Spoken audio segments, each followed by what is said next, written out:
Dilpreet. Good morning, sir. Good morning, Dilpreet. So you are from Ludhiana, Jalandhar, Jalandhar Jalandhar. district. Okay, you're from Jalandhar. So Dilpreet, you're right now you're working with state government, right? Yes, sir. Sir, I was under training as a Tehsildar, and Uh-huh. recently I cleared the state PCS again to. I'll be joining as an SDM. Okay. So you are a mechanical engineer, right? Yes, sir.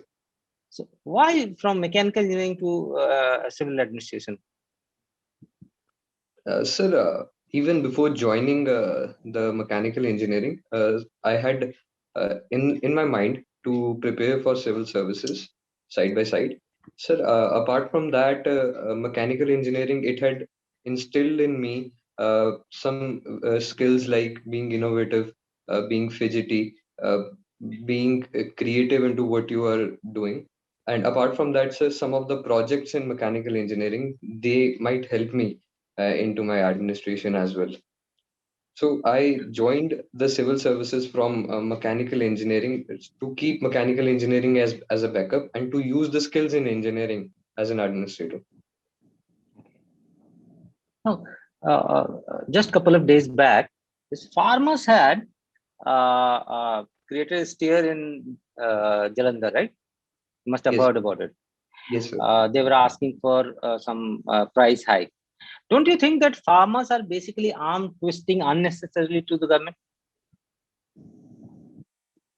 Sir, the prices of the sugarcane that the farmers were demanding, the fair and remunerative prices, they were not at par with the neighboring states. They have been depressed for quite some time, and the expert committees had also recommended a price rise. But due to the financial crunch, the state government could not provide the price rise. So that's why they were protesting so that they could get their share of sugarcane produce. Now, there are many committees and teams which has suggested that Punjab actually is going towards acute water crisis and water pollution. Now, sugarcane is a water-intensive crop. Don't you think that at the very first place, sugarcane harvesting in Punjab should be banned?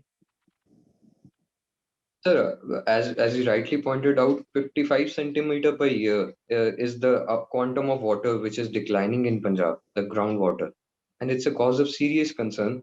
Sir, banning altogether will put the sugarcane farmers in distress. What I would suggest is a graded or phased approach towards other crops, diversifying to other crops that Punjab is suited to. So other crops like maize, like rain-fed crops, which we used to eat in a traditional sense, like bajra, and other remunerative crops like strawberry, menthol farming, mint farming. How exactly would you, discourage them from uh, pursuing sugarcane? Sir, After if all, government is increasing prices. They should not have increased. That should have worked as dissuadance. Sir, if I am given an opportunity, I would be encouraging the farmers towards the other crops. And by encouragement, it would be through technical assistance to grow those crops and to ensure that after the crop is grown, they get a fair price for their crop and their crop is being picked up by the market players. So if they get these supports, the Punjabi farmer has an entrepreneurial spirit, sir. He will definitely go towards diversification. Okay. Dilpreet, you know that you have made a mistake in your DAF. Yes, sir. I have Okay. made my dinner. As you have made a minor mistake. Do keep it in mind. They might point it out. Okay, so you play badminton, right? Yes, sir. What is the golf elbow?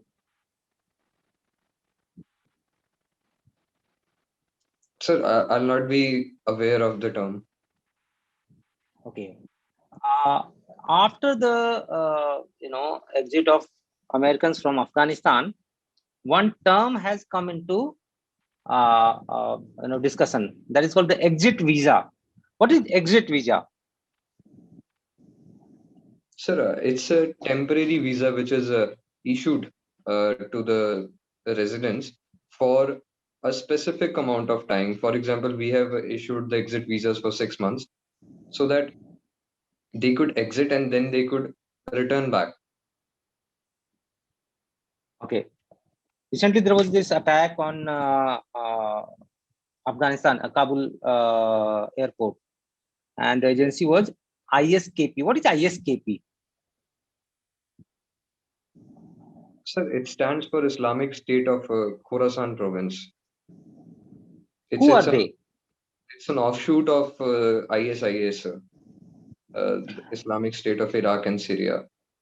Now, given that the new names are coming up, can there be ever any end to religious terrorism?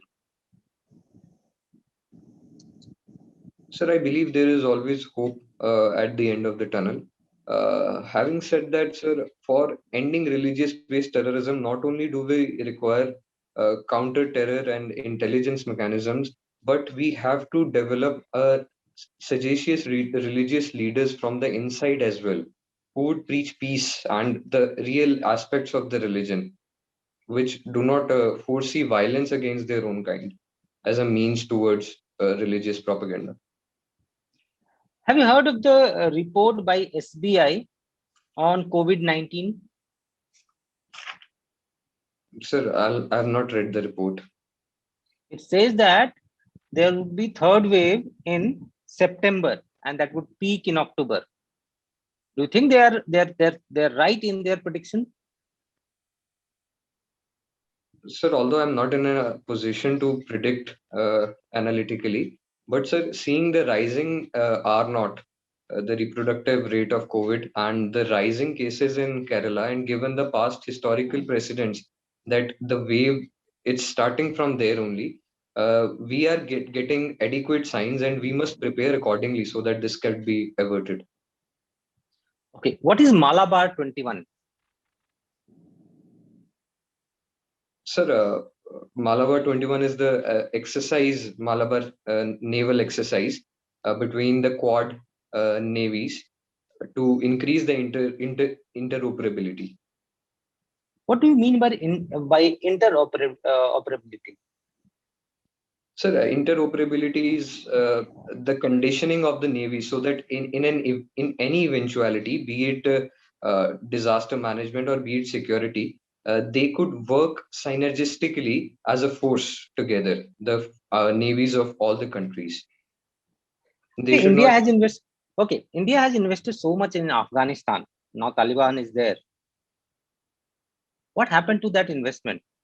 I mean, what is the benefit of doing so much of investment in Afghanistan? Now it's gone, I guess.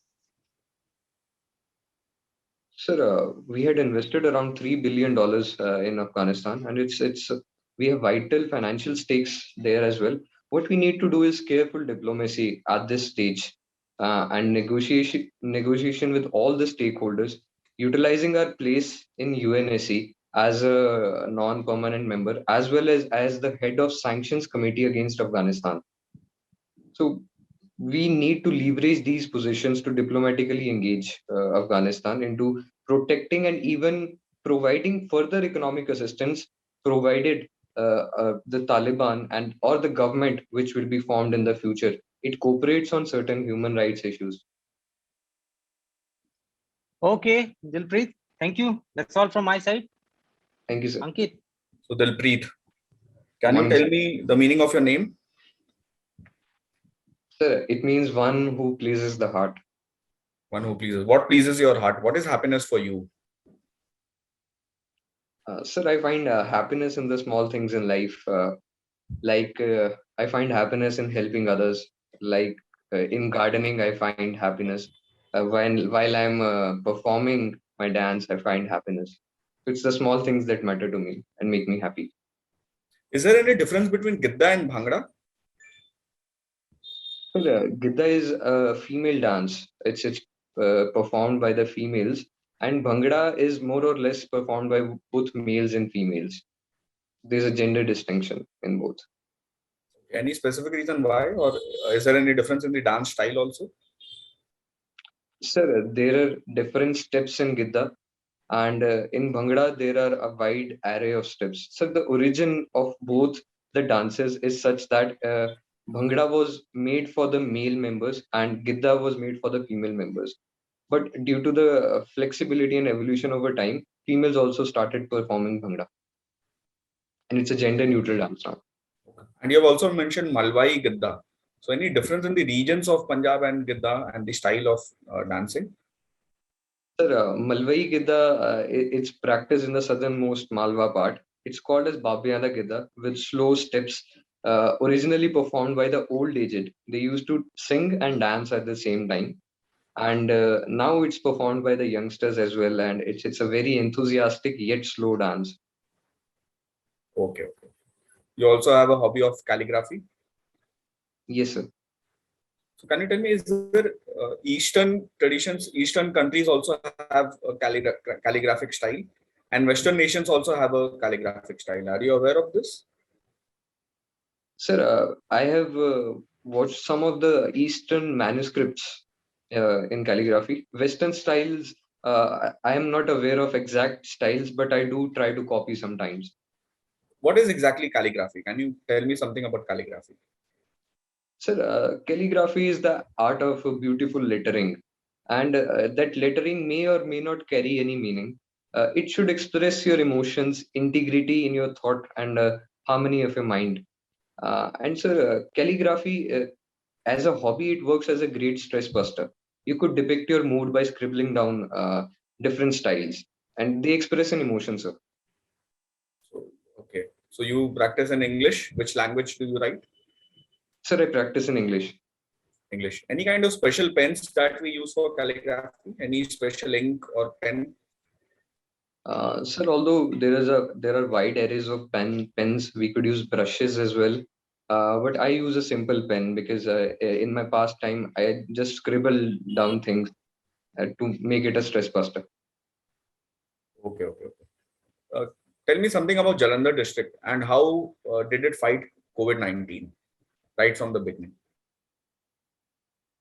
Sir, in the beginning, uh, we were sent into the field sans any training, and we were entirely dependent upon the district administration to fight the COVID. It was an unprecedented pandemic. So, what our initial focus was extensive sampling and contact tracing. So, initial focus was there. So, after that, we appointed CPTOs, COVID placement and tracking officers. In particular, I was placed the CPTO of my district, and we were extensively tracking individuals down. So, then came the phase of containing the COVID, containing the spread. So, we tried to make micro containment zones with the under the guidance of DC sir. And sir, apart from that, the law and order situation had to be checked around COVID. So then the third stage came when patients became critical. So level one and level two, we had to create level three facilities as well with adequate ventilators. So then we needed funds.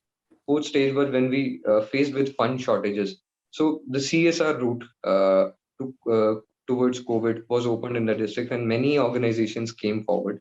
So then, when the vaccine came, focus when the wave settled down and the vaccine came, then the focus was on vaccination, on getting the vaccination drive at a proper pace and ensuring equity in vaccination. Okay, okay. And what percentage of population has been vaccinated in Jalandhar district? Sir, in Jalandhar district, it's around 60% who have been vaccinated till now. At least one dose or both the Sir, doses? 60% at least with one dose. And towards the second dose, they are around 21%. Okay, okay, okay. Some unfortunate incidents have taken place in Afghanistan.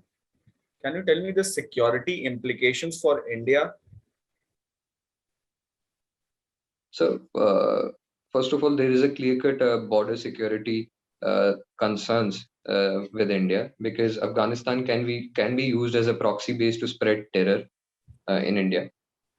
So, apart from that, we have an impending crisis of drug because the Helmand province in Afghanistan is the drug capital of the world, and India, rightly sandwiched between Golden Crescent and Triangle, could be used as a avenue to peddle drugs.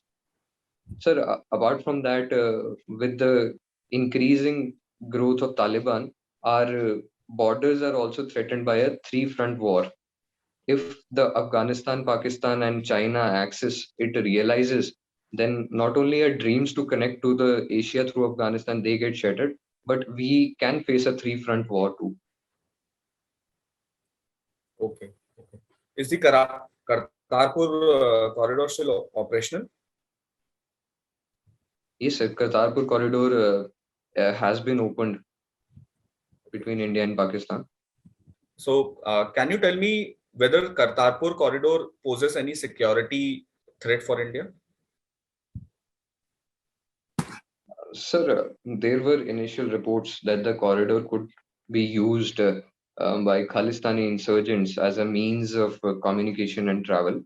But I believe those concerns were adequately addressed by our intelligence agencies, and they are keeping a close watch on the movement through the corridor in a clandestine manner.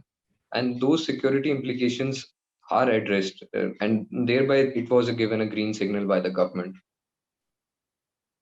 Okay. Okay. Uh, okay. Can you tell me what new vaccines are there in the pipeline in the country?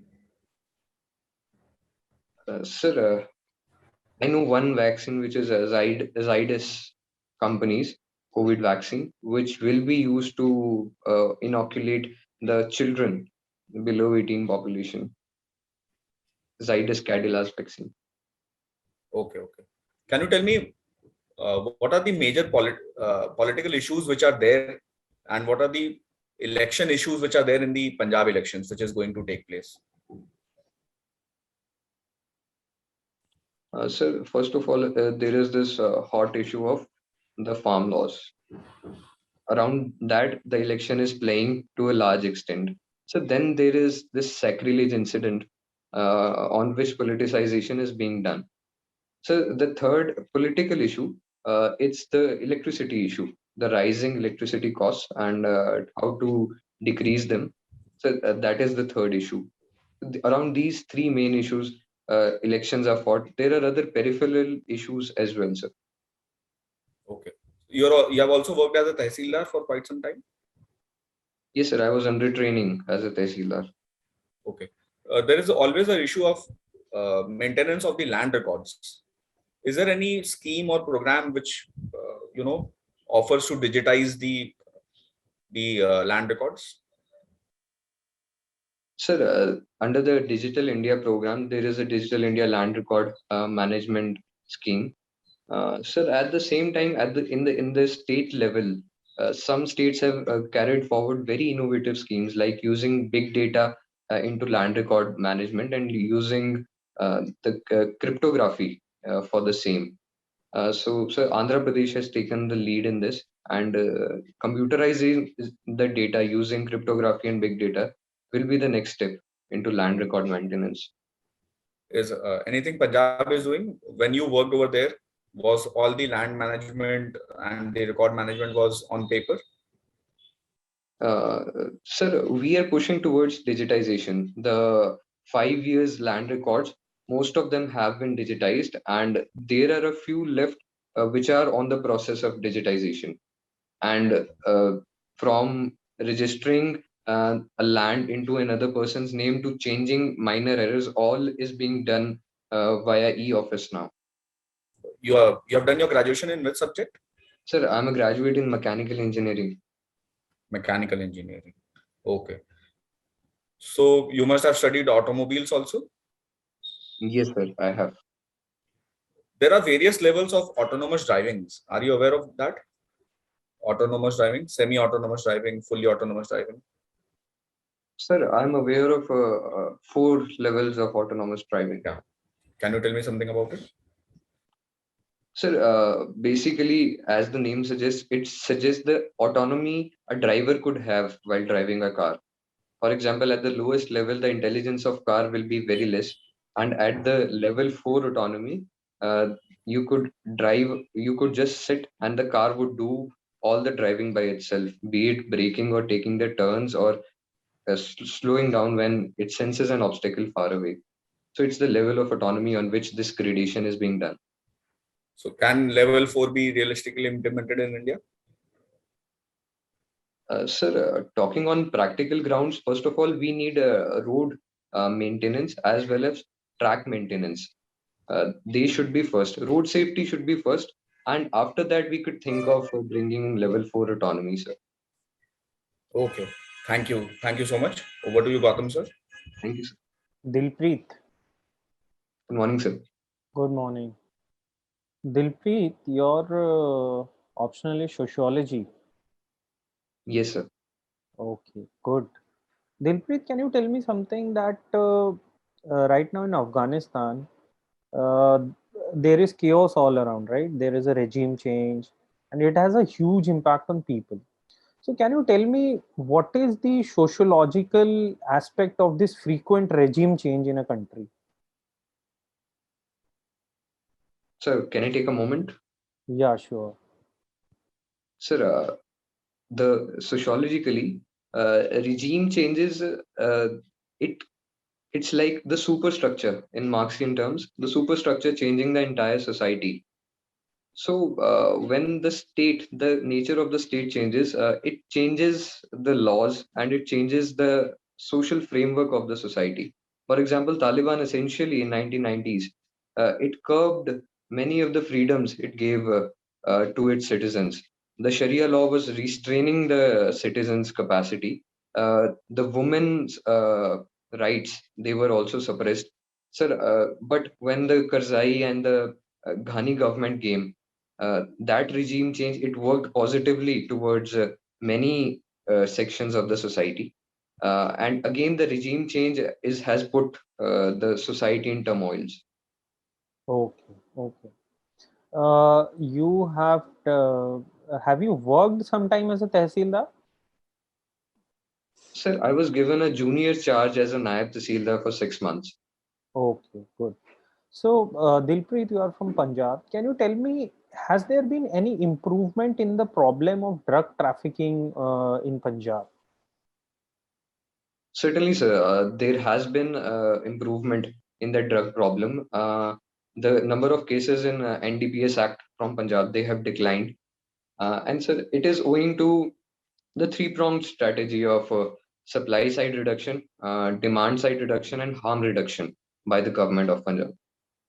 Okay, okay.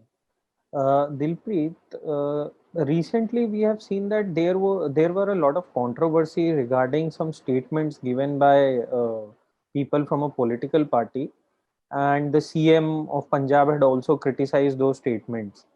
So, do you think if somebody gives any statement which is against the, let's say, sovereignty of our country, so can such people be tried for sedition?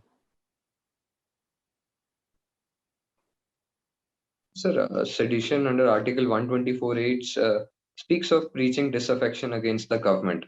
But at the same time, if there is not an imminent threat of violence to the same, then sedition cannot be applied. So, sir, I think criticism and critique are at the core of our democracy. But at the same time, someone speaking against India's sovereignty, that is totally unacceptable, and it should be tried for the same. But at the same time, the violence clause should be keeping in mind according to the Kedarnath judgment. Okay, okay. Can you tell me something about the social contributions of Maharaja Ranjit Singh? Sir, Maharaja Ranjit Singh, he was a secular ruler, and he Okay, clubbed the diversity. He not only made gurdwaras but temples. He donated gold to Somnath temple as well, and he made mausoleums as well. And his ability to keep the society together for a common cause is something that we could emulate today also as a model. okay, that's good. Uh, Recently, we saw that a new district was created in Punjab. So, what was the need to create a new district? Sir, Malerkotla was the new district which was being created, and it had been a demand of the local population as such. from last 5 to 6 years for which it was created. Sir, apart from that, smaller districts, it is better to govern. And sir, it being predominantly Muslim area, there are separate laws. For example, in land, there are separate laws of inheritance for Muslims. So it would be easy to govern the Muslim population there using those separate land laws as officers with requiring special knowledge into Muslim inheritance, they could be deputed there. Okay, but but why separate laws are being used for land inheritance? Because it's not, I don't think it's a like personal issue in which personal laws are applicable. So why are and can we really make a religion a basis for creating a new district? Sir, it was more of administrative efficiency and administrative ease than religion. And sir, Okay. there are separate laws of inheritance regarding. There is a Hindu Succession Act and there is a Muslim Succession Act also. And according to that, the inheritance goes. And we are being taught only the Hindu Succession Act. The Muslim Succession Act, it's a little cumbersome to grasp. So very few officers in Punjab have knowledge for the same. So when frequent transfers and postings they happen, the officers they get time to adjust to those laws. So what we could do is we could use those specialized officers who have the knowledge into that district. Okay. Okay. You are a mechanical engineer. Yes, Can sir. you explain fluid mechanics in layman terms? What does fluid mechanics is used for? Uh, there are a wide array of applications in fluid mechanics, and fluid mechanics is basically studying the properties of the flow of the liquids and Okay. using those properties, like if it is a laminar flow or a non-permanent flow, using those properties into daily applications, sir. For example, sir, if we consider fluids are considered to be incompressible liquids, uh, so we could use them in hydraulic braking because of this property of being incompressible. We could use them in JCBs to lift heavy loads. So, sir, using studying the properties of the fluids to make them practically usable is what fluid mechanics is all about. Okay. Okay. Dilpreet, you must have heard that 3D printing is now being used on an experimental basis in construction industry as well. So, how do you see its future? 3D printing in construction industry. Sir, I think 3D printing is an important pillar of Industrial Revolution 4.0, and it has the ability to bring back industry at home and to encourage entrepreneurship among the people. And sir, in the construction sector, 3D printing works on layer manufacturing as it builds the blocks layer by layer. So it not only increases the strength of the constructed material, but also provides the finished product in a very less amount of time and with very less efforts. So it's the future technology, sir. We should be readily accepting. Okay. Dilpreet, can you tell me what is the status of Afghan diplomats right now? Whom are they representing? Because they don't have any government right now. So, what's their status? Sir, I'm aware of the negotiators from the government side. I'll not be very sure about how many Afghan diplomats are still loyal to the government.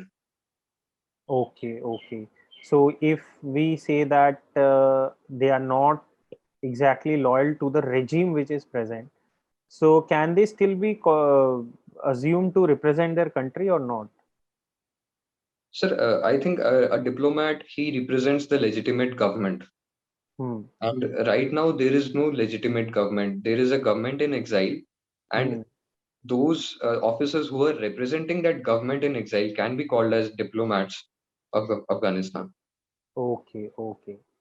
Dilpreet, you have mentioned Gidda as one of your hobbies. So, how often do you practice it? Sir, it's more of a stress buster for me, Malwai Gidda. So Okay, sometimes, as a hobby, I do practice it. and most of the times at the functions only. Okay, so have you learnt it properly, or you have just followed it by watching videos and all? Sir, I have had a professional trainer who had taught Okay, me Bhangra and Malwai Gada in class 7th. okay, okay, that's good. Dilpreet, you must have seen that right now in Punjabi songs there is a lot of materialist depiction, whether be it songs of any popular singer, which was not the case with earlier singers such as Gurdas Mann and other singers. So why is there such a sudden change? And these songs are increasingly becoming popular as well. So why there is a sudden shift? Sir, Punjab was essentially a consumeristic society right from the history, because due to the frequent border incursions, people used to spend what they have. They don't save because it would be eventually looted. So we Okay. had consumerism, but sir, with the increasing connect with the West, with increasing diaspora in the West and the people out migrating towards the West, that those societies are essentially rooted in materialism. And sir, what we see is most of these production houses and these singers, they are rooted in the Western foreign countries. So, extrapolating our consumerism to that materialism, this thing got exaggerated in the songs. And the songs were all about guns, materials like cars, and even treating women as commodities in the songs as well as lyrics. What we need is a Punjab Cultural Commission who could look into lyrics of the songs at least, so that we could bring back the old gems and old quality of lyrics back. Okay, okay, that's good. Uh, Dilpreet, how do you view the security situation in Punjab? Because even the Punjab government has said many times that when we are opening the Kartarpur corridor, it can also be a security threat, and also the evolving situation in Afghanistan as well. So, how do you view the security situation in Punjab? Sir, the organized crime in Punjab, it's on a particular rise, especially the gangster culture and the drug mafia culture. Drugs problem has been reduced, but it's still present due to the porous borders. So then there are conventional and proxy security threats as well. For example, the strike on Pathankot Air Base. Sir, apart from that, there are newer emerging targetless security threats, contactless warfare. Like recently, drones were found into the fields of Punjab.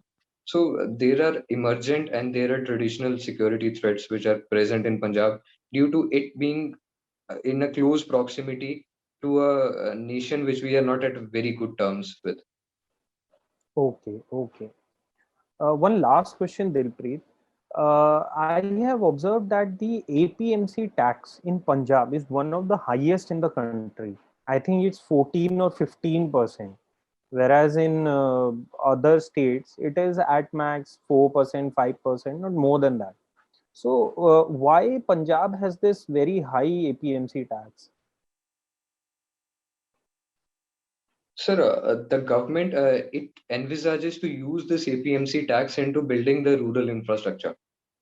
So Okay. there have been a good amount of digitizations in the mandis itself. The infrastructure in mandi is getting better, and even the roads towards the mandis, they are built using this additional APMC tax. So, sir, for the developmental purposes, this high APMC tax is levied. Okay, okay.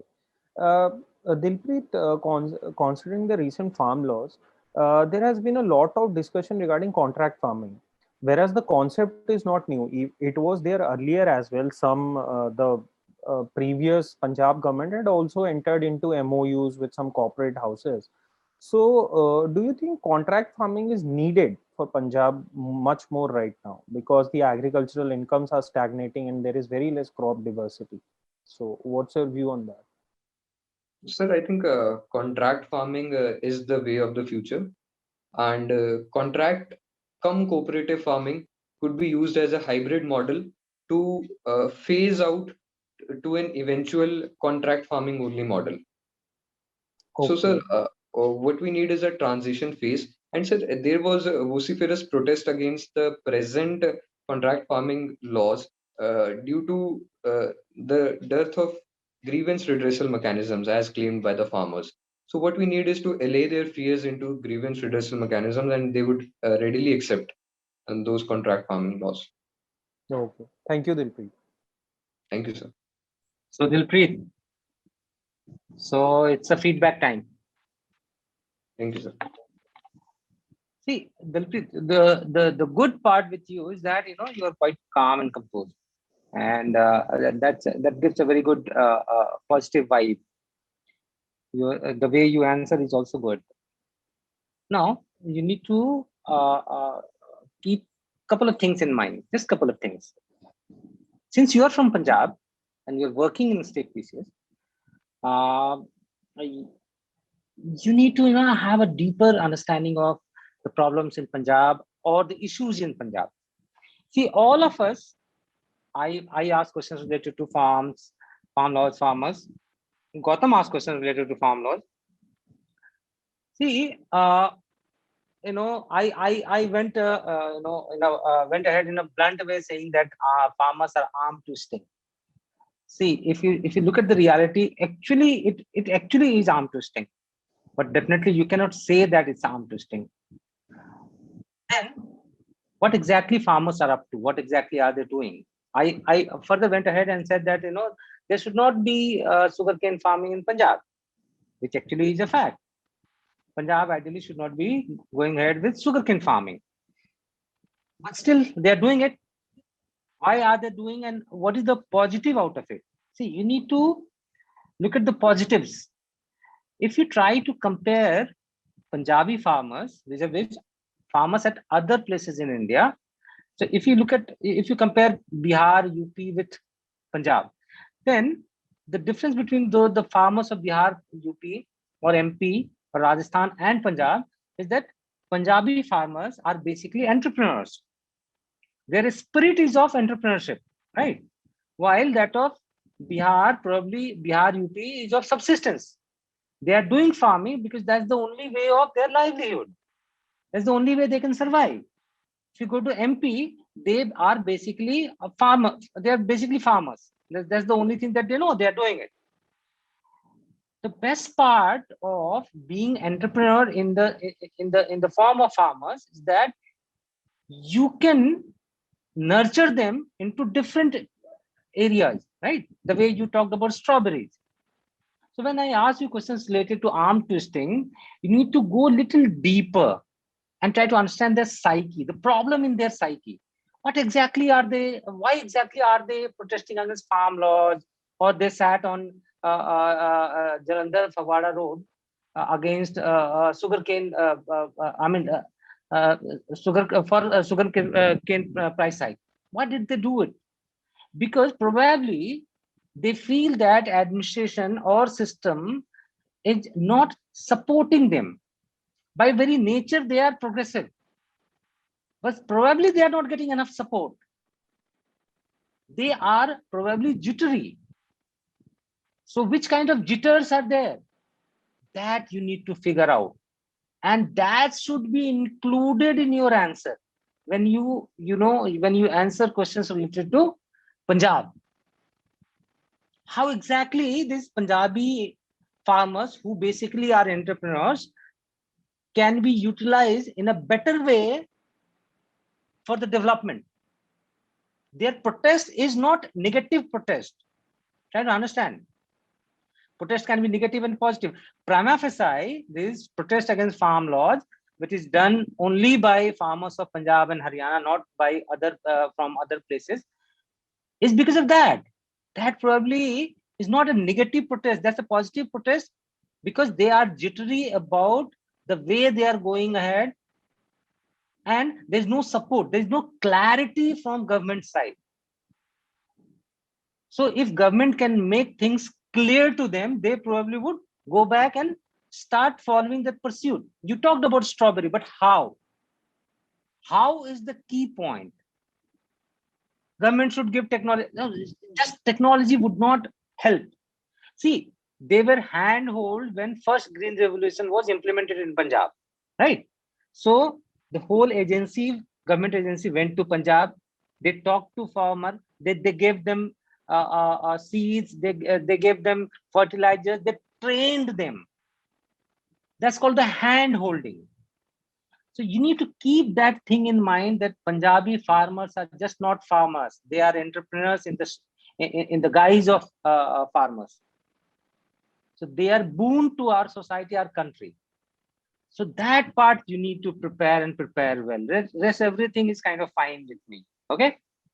Best of luck. Thank you, sir. So you did quite well, Dilpreet. You had, I think you will do well in the interview, and you're already working in Punjab, so that will also be a very good positive impact on your profile. And prepare on that. What is the role of SDM? What did you do during COVID times and all this? You need to prepare, right? And all these surrounding issues, border issues of Punjab, security issues, just keep preparing on that, right? And you have a very good personality, and I think you will do well in the interview. Don't worry. Thank you, sir. Gautam sir. Dilpreet,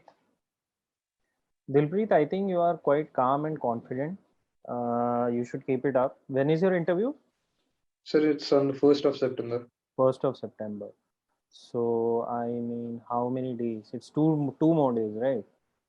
Yes. So, I think you have already read much on your DAF. So, just keep revising and keep a tab on current affairs. And also, the last 3-4 days, keep reading newspapers. Maybe Yes. if it's 2 newspapers, it's good, because on I'm the reading interview day, the members have a tendency to ask some headline or something like that. And because what we are seeing in Afghanistan, so frequently something is happening. So there is a high possibility that they may ask something which is in the headline that day. So in the last 2-3 days, keep reading 2 newspapers at least. Okay. And also any key, I think you must have read some opinion pieces on farmers issues already. So you can have a relook at them as well. You know, what are the points that from the protest that can be considered by the government. So if you reread that, you will gain again from it, and that will be good. Okay. And also another thing is security issues in Punjab. That is quite important, because it's always in the news. The CM always gives some statements regarding security. So that is very important. So keep these 2-3 things in mind and you'll do well. Okay. All the best, Dilpreet. Thank you, sir. All the- Sir, I had one question from. Yeah, sure. Sir, there was a mistake in my DAF, as Virendra sir pointed out. Yeah. How, What's the if mistake? sir knows, Don't worry. You just, the moment they say that there's a mistake in your DAF, you accept that and say that it's a typographical error. typographical error. Yeah. Sir, It covers, should I- see, the word typographical error explain- covers everything.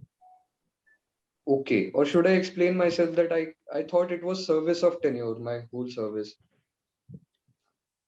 Say that, or you just explain to them. The moment you accept that, yes, sir, I know that this is a mistake, they would not go further, because see, those are trivial issues. The moment you accept that there is a mistake, I know that. Mhm. That shows that you're see, we all commit mistakes. What is important is that we know that we have committed mistake. Nothing else. That's not going to hamper your chances. It's just knowing that you have committed a mistake somewhere shows that you are keen observer, right? It's not Yes. that you just filled and then you forgot, right? That's it. Yeah. All the best. Best of Dilpreet. luck. Thank you. Thank you. Subscribe to our YouTube channel and press the bell icon on the YouTube app and never miss another update from Civil's Daily.